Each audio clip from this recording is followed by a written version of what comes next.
All last week, we talked about the history of the Digimon TCG, but today, it's... Excuse me. Did it just get colder in here? Whatever. Last week, we made a bunch of videos talking about the history of the Digimon TCG, but today, we're gonna talk about the future. Let's get started. Welcome back, everyone. My name is Steven. I'm your true champion, and as I just said, in today's video, we're going to be talking about the future of the Digimon TCG, specifically the future card design of the Digimon TCG. As I'm sure you all are well aware, the Digimon franchise has a total of like 2,000 plus different species of Digimon, and the Digimon TCG isn't afraid to draw from every single one when it comes to looking for cards within the game. In today's video, I want to talk about my top 5 Digimon that aren't in the Digimon TCG, but should be. This could be a single Digimon, it could be a Digimon line, it could be a type of Digimon that I think could be really fun to build upon within the game that hasn't been built upon in the past, etc. And my goal is to hopefully get a cool conversation started with all of you about the future of this game and the card design within it. So, if after watching this video you have some ideas you want to share with me about the future card design, be sure to let me know down below in the comments. Also, if you enjoyed this video and want to see more like it in the future, be sure to smash that like button, subscribe to the channel, and click that bell for notifications so you know when my videos go live for you. And remember, everything about this video is completely my opinion. I have no clue whether or not these cards are actually going to be made, but I really want them to be. And now that all that's been said, let's go ahead and talk about my top 5 Digimon that should be in the TCG, but aren't. Alright, I know I said we'd get into the top 5, but you know me. I wouldn't make one of these videos unless I actually had a secret number 6. And that secret number 6 spot goes to the Devas. The Devas, for those that don't know, are the 12 ultimate level Digimon that are themed after the Chinese Zodiac that made a big appearance as sort of the first big arc villains of Digimon Tamers. Now, if you know your stuff about the Digimon TCG, you would know that there are some Devas in the game, such as Vajramon and Tylamon. However, that's not a reason to exclude the Devas off this list. It's actually a reason to include them. Where are the other Devas? Where's the pig? Where's the monkey? Where's the snake? Where's the sheep? Where are they? Why aren't they in the game? One reason they're not in the game is, well, given that 2 out of the 10 Devas have been released and they're vanillas, it kind of would make sense that Bandai doesn't feel the need to print 10 more level 5 vanillas that are all exactly the same. Furthermore, it's very likely that if they were to do all the Devas released in a single set, they'd actually eat up precious card design room for other cards that could exist within the set, and so it's not actually worth it given that they have probably other ideas they'd rather look into. So yeah, being kind of boring both thematically and mechanically within the Digimon TCG, there's no need for the Devas to actually be in the game, but if they were, that'd be pretty cool, and that's why they're not any higher on this list. They are just honorable mentions. Alright, on to the good stuff. Coming in at number 5, we have everyone's go-to Digimon to use in the original Cyber Sleuth, Tiger Vespamon. Okay, besides the obvious of how amazing Tiger Vespamon is, for those that don't know, he is the sort of pinnacle of the Fan Beamon evolution line for the greater Digimon franchise, and that line is pretty cool, going from Fan Beamon to Waspmon to Cannon Beamon to, of course, Tiger Vespamon. And the really cool thing about Tiger Vespamon that I feel could happen for the actual TCG is they could make him a green level 6 that is aggro focused. For those that don't know, in the English version of the game, set 7 is coming around, and we're gonna have Green Hybrid become an archetype. And that is the first real aggressive archetype we've had in Green since, like, Sarismon, you could say, and even then, Sarismon wasn't an aggressive archetype. It was a tempo-focused control deck that just built board really quickly and then eventually attacked with it. But cards like Ancient Beamon can pierce, burn damage, etc.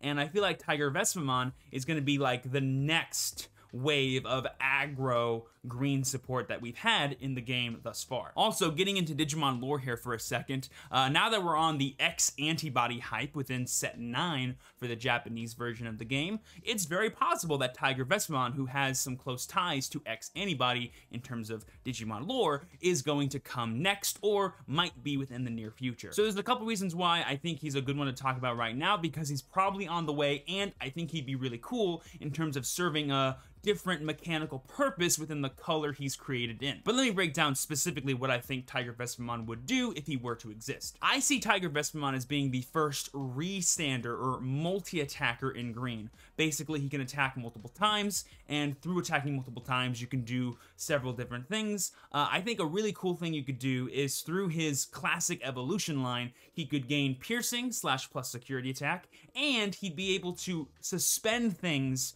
on attack.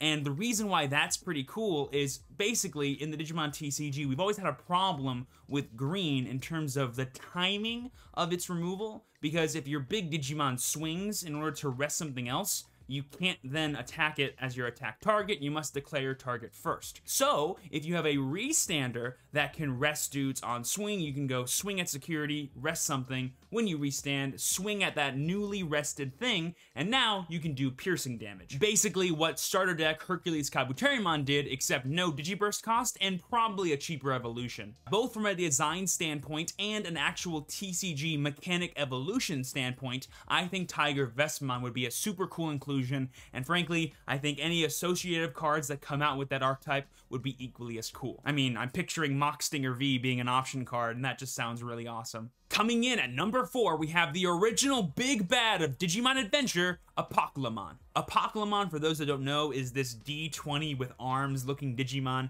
that essentially is the big bad of the original Digimon Adventure. Yes, you had the Dark Masters, but behind the scenes, in the wings, in the darkness, in the shadows, there was Apocalymon who was really running anything. And while, you know, story-wise, it was pretty boring, his reveal as the bad guy was pretty memorable and I think pretty dramatic. So he has the cool points that I would require from a Digimon to be in the TCG, but what makes him better than others? Well, I'll tell you, it is what he could do in the game. First things first, he is a level 7 Digimon, probably white, evolves on black, purple, green, and blue, representing all 4 of the Dark Master colors, and give him some kind of like weird DP value, like 17,000 DP or whatever. That's not the cool part. The cool part, I think, comes from what his actual effects are, / what some alternate summoning conditions can be. If you're picking up what I'm putting down, this could be pretty cool. We saw very recently, again in the EX02 set, the introduction of the D-Reaper archetype, which is one of the most uniquely designed archetypes in terms of how it functions in the Digimon TCG. Instead of having your Digi-Egg be like this actual Digimon you improve upon and build upon, it's just like this running resource that just sits next to you and gathers advantage. I think the same thing could be done with Apocalymon. However, instead of putting 50 different ADR searchers in there, you can put different Digimon of specific colors under there. Like, I don't know, purple Digimon, black Digimon, blue Digimon, and green Digimon. And then you're probably asking yourself, Steven, if you have this useless Digimon that can't attack and can't be affected, what's the point of putting Digimon underneath it? Well, once you have a certain number under there, or a certain level amount under there, like 4 different level 6s maybe, you can summon your Digi-Egg properly and become Apocalymon. And what I think would happen from there is Apocalymon not only has its own unique effects, whatever they might be, he can also use any of the effects of the Digimon that are underneath him. And notice how earlier I didn't say Metal Sieggermon, Piedmon, Machine Germon, Puppet. I said green, blue, black, and purple. So you can put any of those colors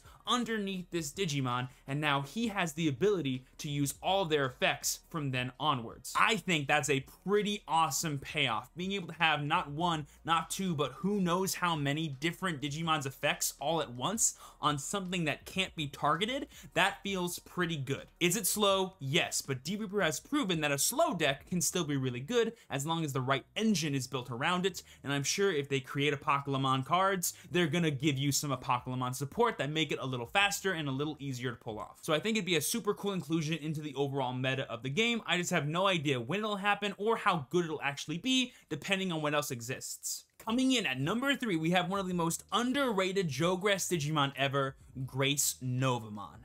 Grace Novamon, for those that don't know, is the Jogress evolution or DNA Digivolution of Dianamon and Apollomon, the mascots for the original Digimon World Dusk and Dawn video games. Now, this is the first introduction on this list that isn't just one Digimon or one Digivolution line, it is several different Digivolution lines. In order for Grace Novamon to exist in this game, we first need to have an Apollomon and a Dianamon created, and so I'm gonna do my side-by-side with all of these cards as to why they should exist, and then ultimately that can lead to why Grace Novamon exists in the game. So let's start off with Apollomon. Firstly, his Digivolution line is beautiful. It's centered around Holy Flame, so I could see it becoming some kind of combination of red and yellow. Given that we're a Jogress mechanic, dual color is on the table for any of these Digimon, and that to me seems pretty cool. In terms of effects, I thought a cool thing to kind of mix the yellow and red themes together would be as you reduce your opponent's DP, you gain DP at the exact same time. So think of it as like a draining light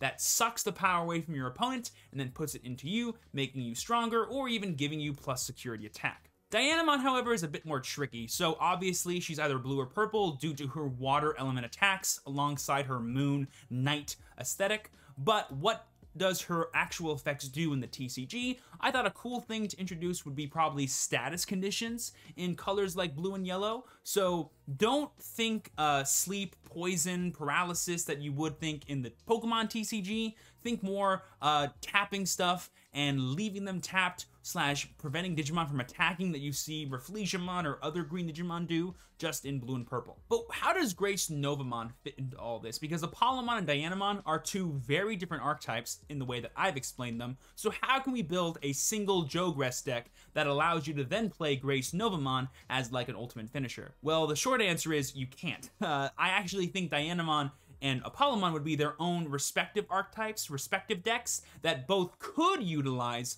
Grace Novamon as the ultimate finisher. Think more of the classic version of Jogress Digimon or level 7s we saw in the original set 1 with Omnimon being able to be played in both red and blue decks. Not necessarily the Imperial Dramon decks that are by themselves one archetype that has multiple colors within it. To me, this allows the design of Grace Novamon to create more different decks and not just one succinct archetype that only works within itself. So yes, while we do have all this really cool Jogress support that has created a new mechanic in the game, it's never a bad thing just to go back to basics and create new Digimon cards with the lessons we've learned from previous sets. Also, a fun fact, Dawn and Dusk were the first ever Digimon games that I completed back when I was 7 years old, so of course I want them in the TCG. Coming in at number 2, we have Burst Modes. So again, kind of like the Devas I talked about earlier, we have more of a classification of Digimon versus like any one specific one, but if you want me to be technical, I really want Shine Greymon Burst Mode, Mirage Galgamon Burst Mode, Rosemon Burst Mode, and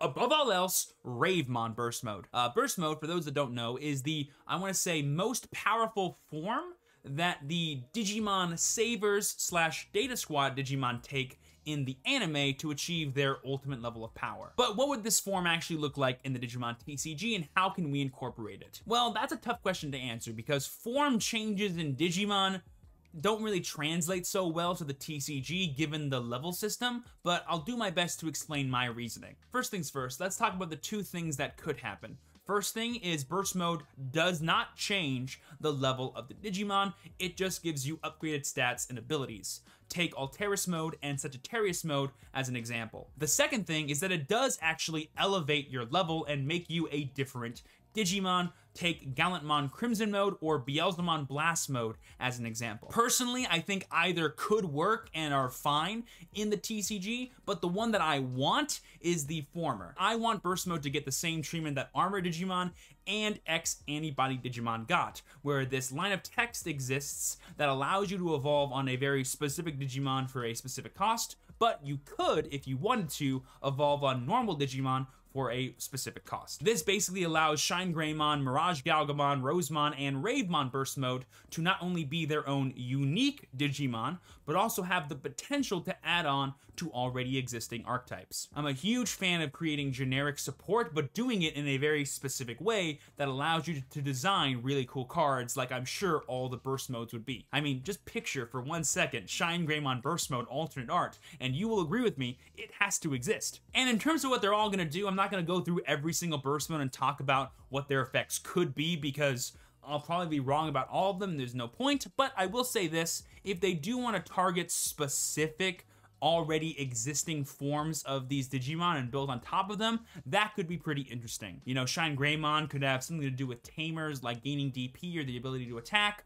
Rosemon can like paralyze your opponent's entire board every time they play anything. Mirage Galgamon can multi-attack and draw you cards. And Ravemon, like I said earlier, does not exist, so hopefully they make something pretty cool. I just think that Burst Mode is one of those like archetypes or classifications of Digimon that has to eventually exist in the Digimon TCG, and I want it sooner rather than later. And given that we have the, you know, the architecture of the X antibody evolution requirement already established, I think it's a pretty easy transition to giving us new inclusive or diverse level 6s. Also, the inclusion of Shine Greymon Burst Mode probably means that Belphemon is right around the corner, and again, that's just a selfish pick for me.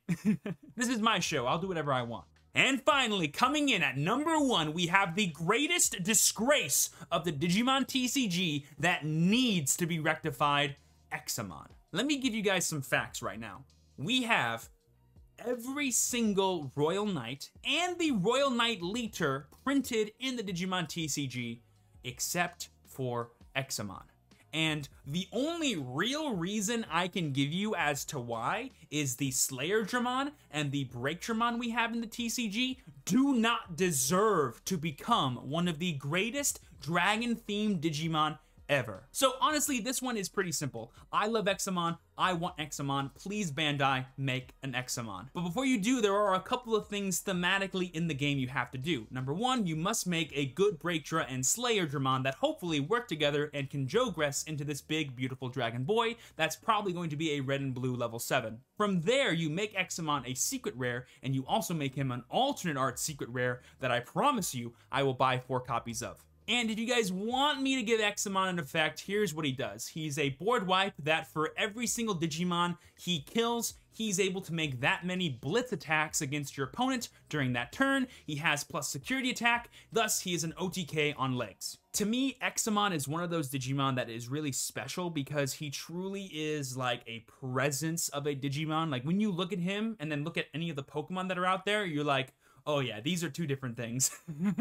And I really like that about him, and I think he's really cool, and I'm a sucker for big, powerful dragons, and I just really want him in the game, not only because it'd be fair that all the other Royal Knights already exist, some of them have multiple different cards, but I also think it'd be pretty cool, and if they wanted to do something super unique with him, they totally can, but if you want to be super simple about it, the effect I gave you, I think is perfectly fine. Hopefully we see him in set 10. I'm really looking forward to seeing what comes out in the future for this game. Hopefully you guys are too. Don't forget to leave your thoughts down below of your own top 5 for the future cards that could exist in this game.